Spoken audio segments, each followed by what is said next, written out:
Okay, everybody, welcome back. We're going to start project number 6, which is going to be one of the probably most famous joints used in the residential industry, and it's going to be the Pittsburgh corner lock seam. Very commonly used joint, especially if you're going to be making your own ductwork.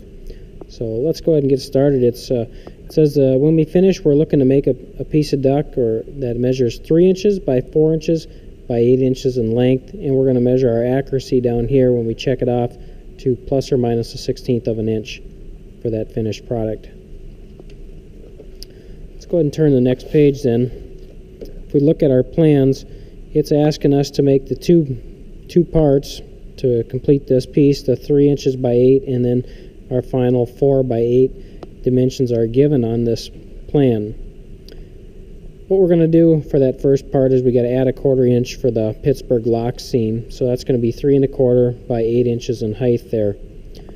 That's going to be part A, and I've already cut that and marked it. I marked that using the scribe with the 1/4 inch, setting it on the edge of the table and running that across. So that one's ready to go. Then I followed up with the second piece, which is a little more complicated because that's got most of the bins involved with it. In order to make our Pittsburgh lock seam, it's going to take up 1 1/4 inches of material by the time we get done, and that'll follow up on the next page here. And then the final piece of duct has to measure 4 inches in length. So what I did is I measured it 4 plus the 1 1/4 rather 5 1/4 in width by our 8 inches in length again there. So our final project should end up with the duct locking everything at 4 inches there. So on the next page, it's got some forming samples here of the parts that need to be formed, and they reversed them. So I'm going to do the same. This would be pattern 2, and this is pattern 1. So pattern 1 is the most complex. So let's start off with that one first of all. We intend to end up with this piece looking like this here, with the vertical portion with a 90-degree horizontal and then a 45-degree going back to the horizontal in the other direction, and then we'll continue that on a little bit further yet. Let's go ahead and bend them now, and I'll show you what I got to do with that. Let's start with the easy one. The easy one says we just need to make a 1/4 inch bend on it and then to a 90, and that's everything for that. So let's just start with that one. So setting in my brake at a 1/4 inch on the mark that I had previously drawn, locking that on there. Oops. Just make sure everything's square and set up properly, and then we're going to pull that up to a 90-degree, and it looks something like that there. So looking at my part, I've got the second piece done. There's actually 2 steps to this forming procedure, and it goes on to the next page as well for the second piece. So I'll give you a little preview of what it's going to look like when we get completed there. So let's go ahead and make these bends as they're supposed to be. So let's start off with the first one, working from the outside to the inside, bending our 3/4 inch to a 90 first of all, and then we'll flip it over in the brake and bend it to another 90 or beyond so we don't get in the road of each other. So let's start with that. So taking it over here, I already previously marked my 3/4 inch and my 1 1/4 with using the scribe, but the 1 1/4 did not come out, so I used the square and just scribed those across. I couldn't use the 1 1/4 because it wasn't offered on the little scribe there with those multiple marks. So we're going to set it up at 3/4, right on the edge of our brake there, trying to see it and look around there. And we're going to pull that up to a 90 to start. That's not the finished area, but we're going to start with that. And the reason I didn't pull it anything beyond that is because if we did, it would get in the road when we bend this secondary 90 here on our remaining 1/2 inch, or rather our 1 1/4 mark off the edge of the sheet. So if you can look here, I'll set it up on the edge where it belongs there. If you look on the side, if I would have gone beyond that, it would have pushed and hit right up against the brake, and we never would have gotten that together that far. So at this point in time, we've got it lined up. Everything's there. we're going to pull this one up all the way until the point which it stops. It looks something like this here right now,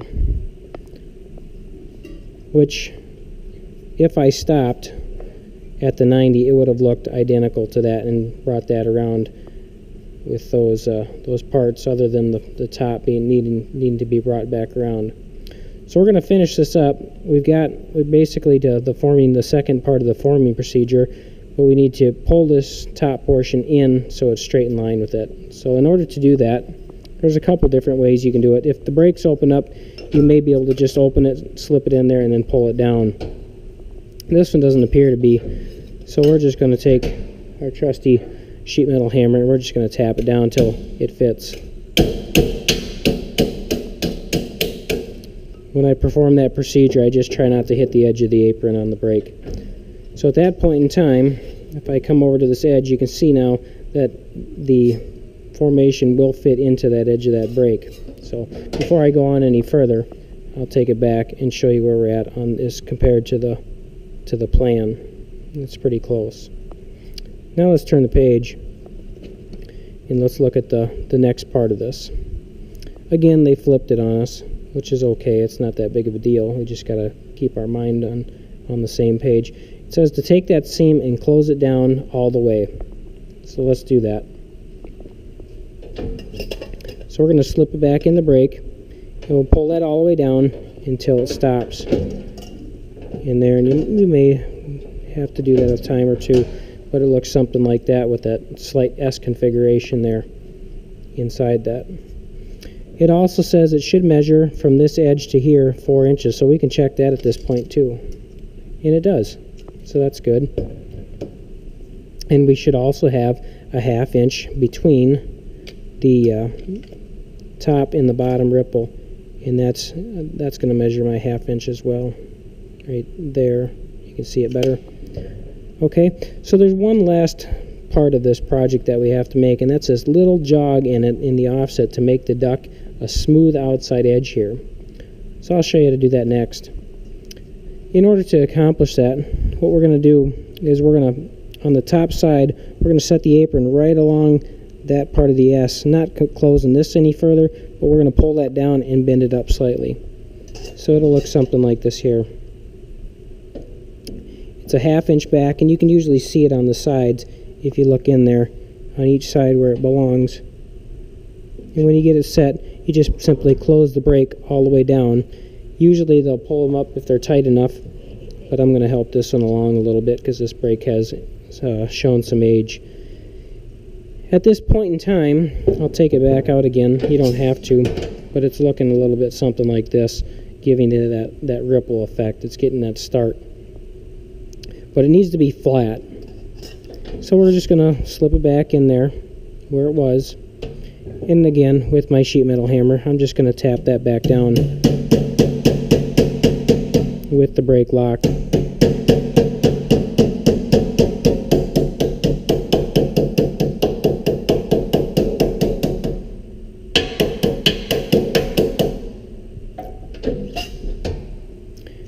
At this point in time, it's looking a little bit smoother, but maybe if the brake was tighter, it would help us a little bit too here. So let's maybe see if I can find an edge of this brake that's a little bit tighter yet with that, and we'll try again.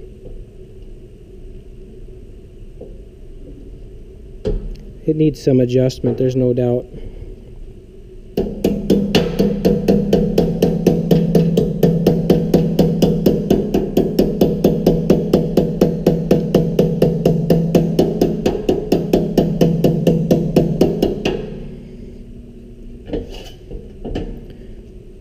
That looks quite a bit better with that edge of that seam.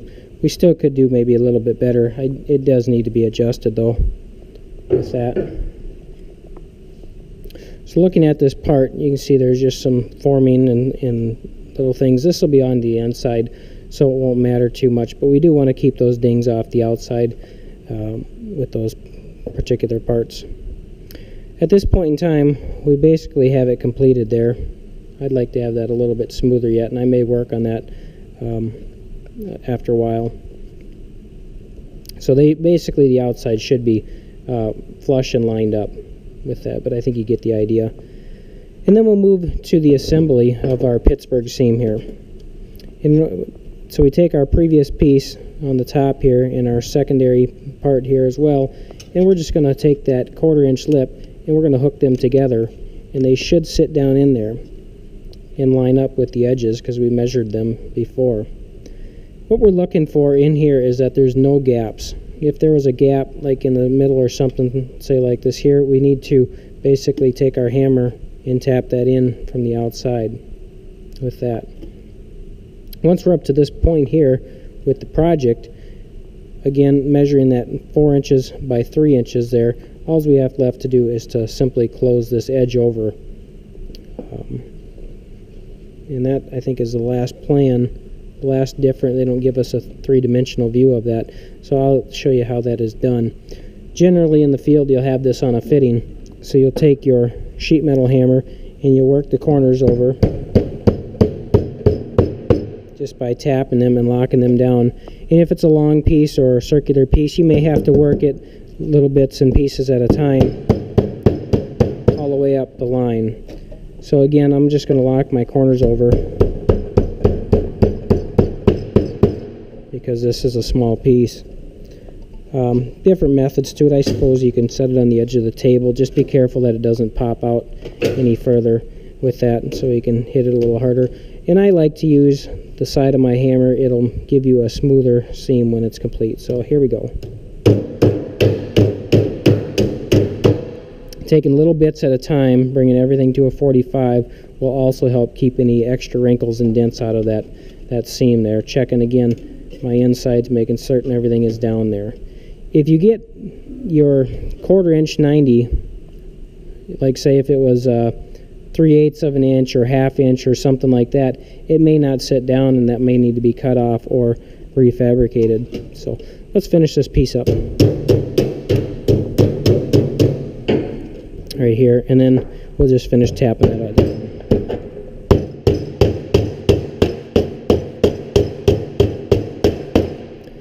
You can see I've got just a couple ripples on the edges, so we'll see if we can work them out with the sheet metal hammer here as well.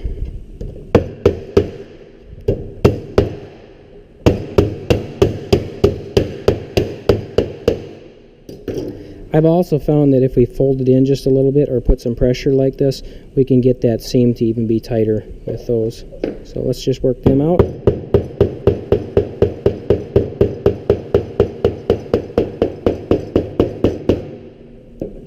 Looking at our edges, let's check our dimensions, and that should wrap this project up with a nice smooth face. That was probably something I would have maybe dinged myself on, is not having that tight enough, and that wasn't a procedure issue, is more of the brake being loose, so we need to adjust that. Let's check our dimensions though. We said it should be 3 all the way across, and this piece should be 4, which it is. Same deal on the inside, you can measure it there as well, right to the edge of the duct, and it works out. And then our width should be 8 inches all the way around, and that works.